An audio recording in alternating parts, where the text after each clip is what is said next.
The class Dinosauria was originally defined by Sir Richard Owen of the Royal Society and Superintendent of the British Museum Natural History Department in 1842, or in other words, the existence of dinosaurs was first speculatively hypothesized by a knighted museum head coincidentally in the mid-19th century during the heyday of evolutionism, before a single dinosaur fossil had ever been found. The Masonic media and mainstream press worldwide got to work hyping stories of these supposed long-lost animals, and then, lo and behold, 12 years later, in 1854, Ferdinand Vanderveer Hayden, during his exploration of the upper Missouri River, found proof of Owen's theory. A few unidentified teeth he mailed to leading paleontologist Joseph Leidy, who several years later declared them to be from an ancient, extinct Trachodon dinosaur, which, beyond ironically, means rough tooth. Firstly, it should be needless to say that it is impossible to reconstruct an entire hypothetical ancient animal based on a few teeth. But even more importantly, it is dubious that a myriad of ancient reptile, bird, and reptile mammal transitional forms necessary for the blossoming theory of evolution would be hypothesized and then conveniently discovered by teams of evolutionist archaeologists purposely out looking to find such fossils. And it is even more dubious that such fossils have supposedly existed for millions of years, but were never found by or known to any civilization in the history of humanity until evolutionism's Masonic Renaissance in the mid-19th century. David Wozni wrote, "Why are there no discoveries by Native Americans in all the years previous when they roamed the American continents? There is no belief of dinosaurs in the Native American religion or tradition. For that matter, why were there no discoveries prior to the 19th century in any part of the world?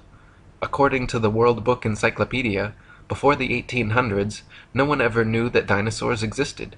During the late 1800s and early 1900s, large deposits of dinosaur remains were discovered. Why has man suddenly made all these discoveries? No tribes, cultures, or countries in the world ever discovered a dinosaur bone before the mid-1800s, and then they were suddenly found all over the world in North America, South America, Europe, Asia, Africa, Argentina, Belgium, Mongolia, Tanzania, West Germany, and many other places apparently had large deposits of dinosaur fossils never before seen. All these places were inhabited and well explored for thousands of years before this time. Why had no one ever found a dinosaur fossil before?"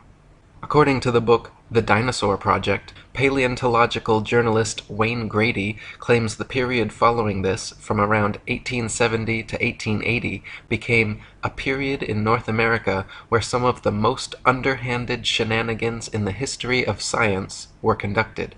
In what was known as the Great Dinosaur Rush, or the Bone Wars, Edward Drinker Cope of the Academy of Natural Sciences and Othniel Marsh of the Peabody Museum of Natural History began a lifelong rivalry and passion for dinosaur hunting. They started out as friends, but became bitter enemies during a legendary feud involving double-crossing, slander, bribery, theft, spying, and destruction of bones by both parties.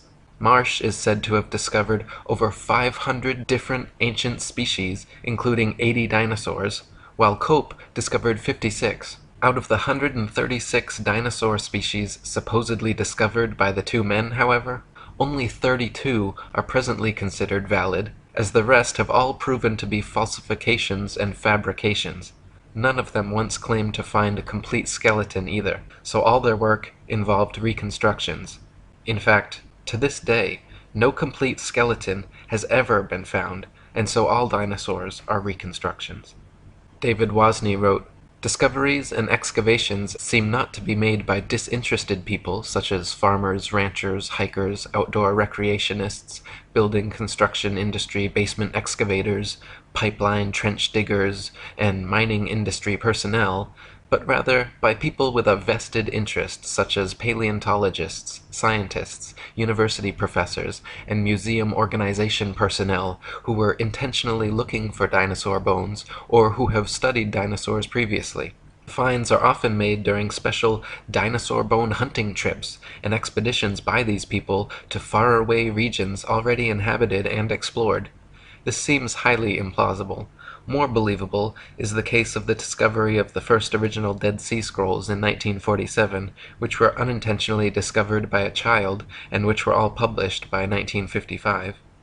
In some cases of a discovery of dinosaur bones by a disinterested person, it was suggested to them by some professional in the field to look or dig in a certain area. Also very interesting to note are special areas set aside and designated as dinosaur parks, for which amateur dinosaur hunters are required to first obtain a dinosaur hunting license. Whatever destination these establishment-funded archaeologists and paleontologists set, it seemed they found incredible numbers of fossils in tiny areas. In one of the largest dinosaur excavation sites, called the Ruth Mason Quarry, over 2,000 fossils were allegedly discovered. Casts and original skeletons assembled from these bones are currently on display in over 60 museums worldwide. Florentino Ameghino, head of paleontology at La Plata Museum, is amazingly responsible for 6,000 fossil species supposedly discovered throughout his career, all in Argentina. Dinosaur hunter Earl Douglas sent 350 tons of excavated dinosaur bones to the Carnegie Museum of Natural History throughout his career, all coming from the Dinosaur National Monument in Utah. During an expedition to Patagonia, Dr. Louis Chiappe and Dr. Lowell Dingus supposedly discovered thousands of dinosaur eggs at a site of only a few hundred square yards. Many experts have mentioned how such finds of huge quantities of fossils in one area by just a few highly invested individuals goes against the laws of natural probability and lends credence to the likelihood of forgeries or concentrated planting efforts.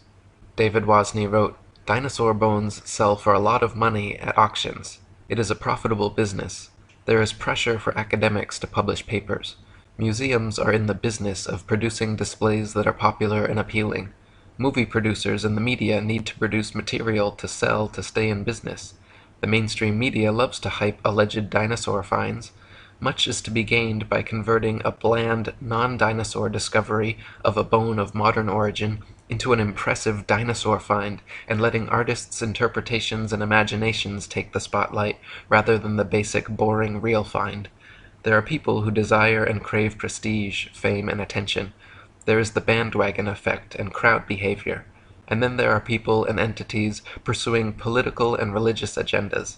Highly rewarding financial and economic benefits to museums, educational and research organizations, university departments of paleontology, discoverers and owners of dinosaur bones, and the book, television, movie, and media industries may cause sufficient motivations for ridiculing of open questioning and for suppression of honest investigation.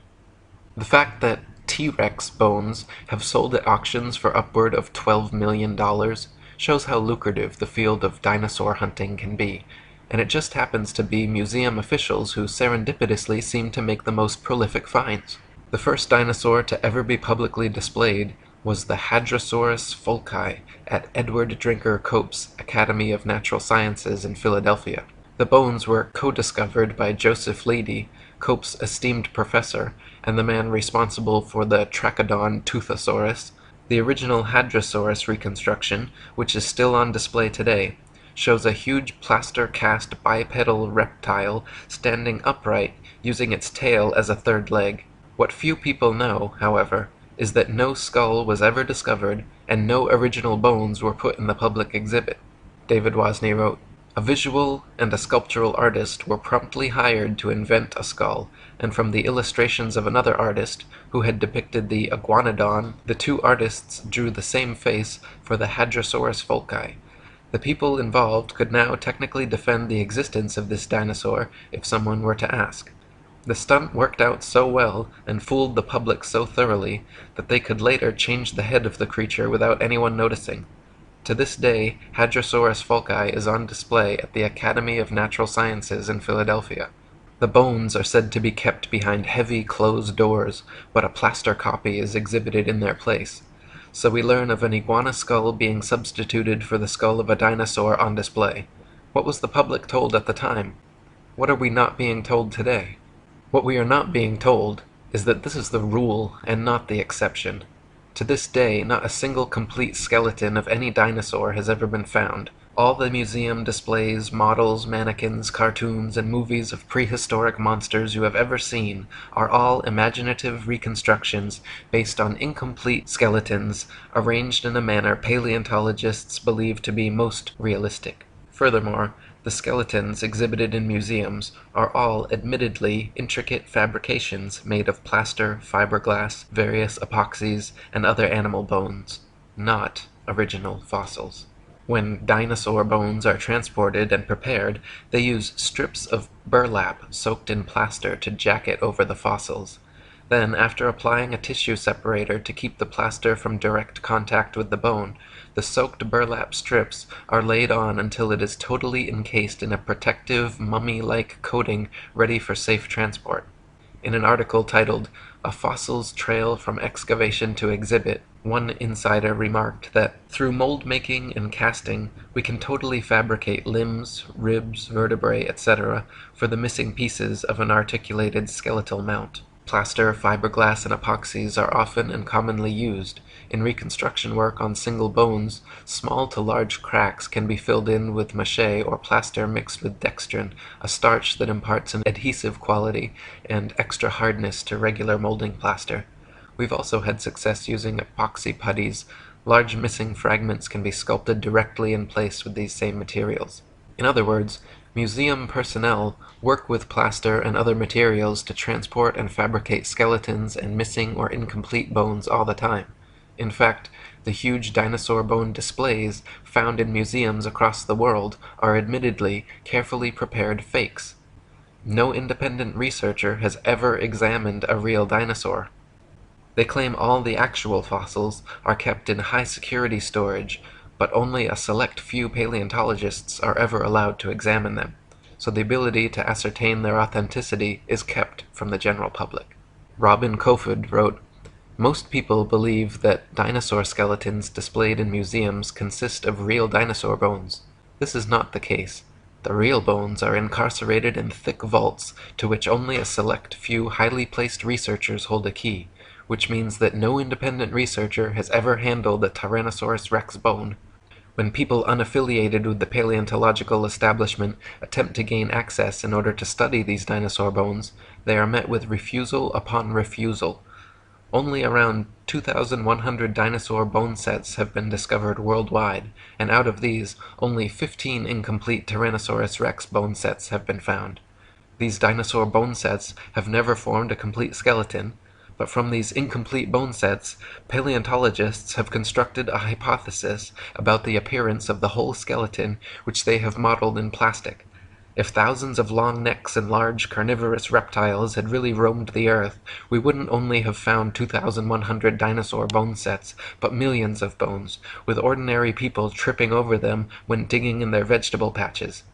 David Wozni wrote, "When children go to a dinosaur museum, are the displays they see displays of science or displays of art and science fiction? Are we being deceived and brainwashed at an early age into believing a dinosaur myth? Deep, probing questions need to be asked of the entire dinosaur business. There may have been an ongoing effort since the earliest dinosaur discoveries to plant, mix, and match bones of various animals such as crocodiles, alligators, iguanas, giraffes, elephants, cattle, kangaroos, ostriches, emus, dolphins, whales, rhinoceroses, etc., to construct and create a new man-made concept, prehistoric animal called the dinosaur. Where bones from existing animals are not satisfactory for deception purposes, plaster substitutes may be manufactured and used. Some materials similar or superior to plasticine clay or plaster of Paris would be suitable. Molds may also be employed. What would be the motivation for such a deceptive endeavor? Obvious motivations include trying to prove evolution, trying to disprove or cast doubt on the Bible and the existence of a God, and trying to disprove the young Earth theory. The dinosaur concept implies that if God exists, he tinkered with his idea of dinosaurs for a while, then probably discarded or became tired of this creation, and then went on to create man. The presented dinosaur historical timeline suggests an imperfect God who came up with the idea of man as an afterthought, thus demoting the biblical idea that God created man in his own image. Type dinosaur skulls into a search engine, and you will find a variety of replicas, tailor-made dinosaurs, and museum-quality skeletons. One of the largest and most renowned suppliers of fake dinosaurs is the Zigong Dino Ocean Art Company in Sichuan, China, which provides natural history museums worldwide with ultra-realistic dinosaur skeletons made from real bones.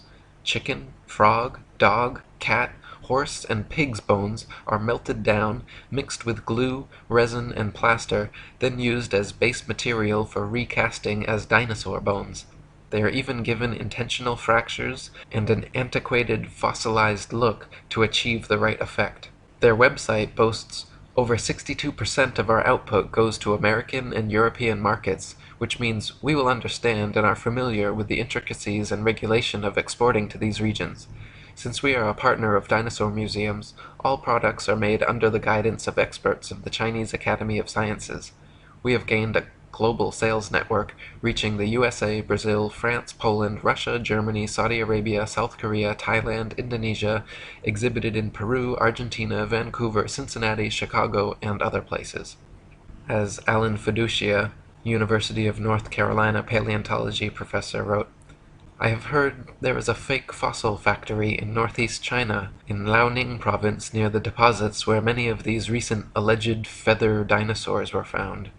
Or as David Wozni wrote, the possibility exists that key dinosaur bones on display have been artificially modified through sculpture and carving. Bone sculpture is not an unknown human activity. Many cultures participate in creating man-made objects out of existing bones, totally unrecognizable from the original shape. Is the dinosaur industry a customer of this sort of business? Is it possible that dinosaur skeleton replica are secretly assembled or manufactured in private buildings out of public view, with bones artificially constructed or used from a number of different modern-day animals? Why bother having any authentic original fossils at all if alleged replicas please the public? Another problem with dinosaurs is their unnatural structural dynamics. Many dinosaur skeletons and reconstructions feature bipedal monsters like the T-Rex with a forward-leaning torso and head far larger and heavier than its counterbalancing tail. Many museum displays cannot even stand up under their own weight. It is highly unlikely that beasts this large and disproportionate could exist at all. The loads acting on their skeletons are so great that calculations indicate the bones of the largest dinosaurs would buckle and crack under their own immense weight. Experts have also pointed out that dinosaurs would have to have moved much slower than portrayed in movies to prevent sudden shocks to their skeletons. David Wozni wrote, this idea of slow-moving animals does not agree with the biomechanical analysis of dinosaurs, which indicate that the dinosaurs were agile, active creatures. This is the paradox between the dinosaur's size and lifestyle. Many displays and drawings of dinosaurs appear to be an absurdity, showing a two-legged animal that would be totally off balance, with the weight of head and abdomen much greater than weight of tail, which is supposed to act as a counterbalance. Is the dinosaur industry a case of science trying to meet public desires or expectations? The movie Jurassic Park is an example of showing dinosaurs much larger than any current displays in museums. After the movie came out, it is interesting to note that many articles were written asking, is this possible? I can recall a report of dinosaur DNA being discovered preserved in amber, which later turned out to be false. Robin Kofod wrote, overall, several millions of dollars have been spent promoting the existence of dinosaurs through movies, TV, magazines, and comics. The world of movies and paleontology are like Siamese twins. People's view on the existence of dinosaurs is based not on firm evidence, but on Hollywood-fixated artistic impressions. Documentaries colorfully illustrate each dinosaur's characteristics, like colors, weight, and muscle mass, but Don Lessam, advisor for Jurassic Park, admits that this is pure guesswork. Consider, for instance, the question of how much these dinosaurs weigh. Don Lessam says, scientists don't know how much dinosaurs weighed. Dinosaurs are presented to the public with colorful artistic reconstructions, drawings, models, mannequins, gigantic skeletons in museums, cartoons and movies showing these beasts in explicit detail, but the fact is, from the assigning and arrangement of bones in each species, to the impossible to discern soft tissue, skin, eyes, noses, color, hairiness, texture, etc., just like the many supposed ape-man species, all dinosaur reconstructions are 100% fictional fabrications created by invested and inventive evolutionists. They purposely present dinosaurs to children in the media to spark and bias their young imaginations toward their machinations. Cartoons like Ice Age and The Land Before Time, movies like Jurassic Park and Dinosaur Island, coloring books, dolls, plastic toys, elementary school textbooks, and huge displays in children's museums certainly have an effect on budding young minds. National Geographic and the Ice Age movies were produced by Mason Rupert Murdoch's News Corp and 20th Century Fox. The Masonic production company Universal Studios created Jurassic Park and The Land Before Time. They are owned by Comcast, whose main shareholders are Masons J.P. Morgan and the Rothschilds. Discovery Channel, which features many dinosaur documentaries, is also financially advised by N.M. Rothschilds and Son Limited. Former paleontology student Michael Forsell claimed on a radio interview with leading paleontologist Jack Horner that he was a total fraud, fabricating evidence and perpetuating the myth of dinosaurs. He continued on saying, "I started my career in the field of paleontology only to leave my studies once I realized the whole thing was a sham. It's nonsense. Most of the so-called skeletons in museums are actually plaster casts. They even do it openly on documentaries now, preserving the bones my ass. I struggled as a student mainly because I could not tell the difference between a fossilized egg and an ordinary rock, and of course there is no difference. I was treated like a leper when I refused to buy into their propaganda and promptly left the course. Dinosaurs never existed. The whole shebang is a freak show.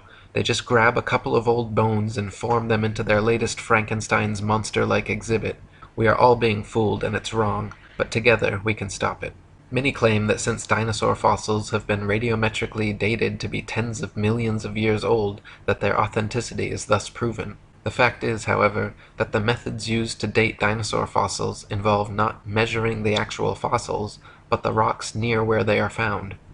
Most fossils are found near the surface of the Earth, and if a modern-day animal were to die in the area, paleontologists would be likely to date them the same age. Dr. Margaret Helder, in her book Completing the Picture, a handbook on museums and interpretive centers dealing with fossils, she writes, "Scientists used to be very impressed with the potential of radiometric for coming up with absolutely reliable ages of some kinds of rocks. They do not feel that way anymore. Having had to deal with numerous calculated dates which are too young or too old compared with what they expected, scientists now admit that the process has many more uncertainties than they ever would have supposed in the early years. The public knows almost nothing about uncertainties in the dating of rocks. The impression that most people have received is that many rocks on Earth are extremely old and that the technology exists to make accurate measurements of the ages. Scientists have become more and more aware, however, that the measurements which the machines make may tell us nothing about the actual age of the rock." One of the main reasons that evolutionists needed the existence of dinosaurs was to answer the complicated problems present in the theory of evolution, including sea-dwelling animals evolving into land-dwellers, reptiles evolving wings, feathers, flying and becoming birds, as well as other reptiles evolving warm blood, live births, breasts, and becoming mammals, through their imaginary multi-million-year timeline and a variety of supposed transitional dinosaur forms. The paleontological establishment has been promoting various sea dinosaur, reptile/birds, and reptile/mammals to bridge these gaps. Many professionals and experts in the field have disputed such findings as often as they have been presented, however. Dr. Storrs Olson, a Smithsonian Institute scientist, wrote, "The idea of feathered dinosaurs and the theropod origin of birds is being actively promulgated by a cadre of zealous scientists acting in concert with certain editors at Nature and National Geographic, who themselves have become outspoken and highly biased proselytizers of the faith. Truth and careful scientific weighing of evidence have been among the first casualties in their program, which is now fast becoming one of the grander scientific hoaxes of our age. No authentic feathers have ever been found with dinosaur fossils, though a few exposed hoaxes certainly attempted to fake it. Dr. Olson called the adding of feathers to their findings hype, wishful thinking, propaganda, nonsense fantasia, and a hoax. In the 1990s, many fossils with feathers were supposedly discovered in China, suspiciously close to the Zhejiang Dino Ocean Art Company, but when examined, Dr. Timothy Rowe found the so-called Confuciusornis was an elaborate hoax. He also found the Archaeoraptor, supposedly discovered in the 90s, was composed of bones from 5 different animals. When Dr. Rowe presented his findings to National Geographic, the head scientist reportedly remarked, "Well, all of these have been fiddled with." National Geographic then proceeded with their news conferences and media stories about the Archaeoraptor fossils being genuine and having found the missing link in evolution. Robin Kofod wrote, "In 1999, National Geographic magazine was busted when they presented in a colorful and fancily presented article The Missing Link, an Archaeoraptor dinosaur which was supposed to support the basic tenet of evolutionary theory that dinosaurs had slowly developed over millions of years. Their proof consisted of a fossil where carefully arranged bone imprints gave the impression of a creature half dinosaur and half bird. The scam was discovered during a CT scan which uncovered unnatural bone links. National Geographic magazine was later forced to admit, when pressured, that the fossil was man-made." Paleontologists claim that Archaeopteryx is another transitional form of bird evolved from dinosaurs, but this theory falls on its face against overwhelming evidence to the contrary. Other species like Confuciusornis, Launingornis, and Eolalavis have all been found to be contemporary with the Archaeopteryx and are indistinguishable from present-day birds. Alan Fiducia from University of North Carolina, one of the most famous ornithologists in the world, stated, "I've studied bird skulls for 25 years, and I don't see any similarities whatsoever. I just don't see it. Theropod origin of birds, in my opinion, will be the greatest embarrassment of paleontology of the 20th century."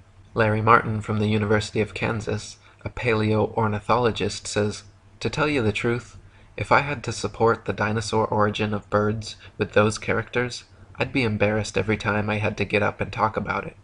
Even if dinosaurs did evolve into birds to fill their evolution gap, it does not explain how something like the common housefly could have evolved. Flies flap their wings simultaneously 500 times per second. Even the slightest dissonance in vibration would cause them to lose balance and fall. But this never happens. How could they evolve such an amazing and specialized ability? Why were dinosaurs never discovered before the evolutionist renaissance in the mid-19th century? Why do paleontologists think they can reconstruct an entire species of ancient animal from a few teeth? Why have so many dinosaur discoveries turned out to be hoaxes? Why are all authentic dinosaur fossils kept under tight lock and key away from any independent analysis? Why has erosion and weathering not destroyed all these supposed prints and fossils that are allegedly millions of years old? If dinosaurs were supposedly wiped out by a meteor impact or other such catastrophe, why is it that all the other various animal species that exist today were not similarly wiped out? There are many more questions which need to be answered before anyone in their right mind should consider the existence of dinosaurs anything but a convenient evolutionist myth. Robin Kofod wrote, "The paleontological establishment can control which hypotheses will be constructed through textbooks and the curriculum. In this way, students are brainwashed into a pseudo-reality controlled by text material and the teacher's authority. A short practical example. A random dental bone is found at an excavation site, and from this dental bone, the rest of the skeleton is guessed at. We are not kidding about this. The entire dinosaurian field of the paleontological program is a sham."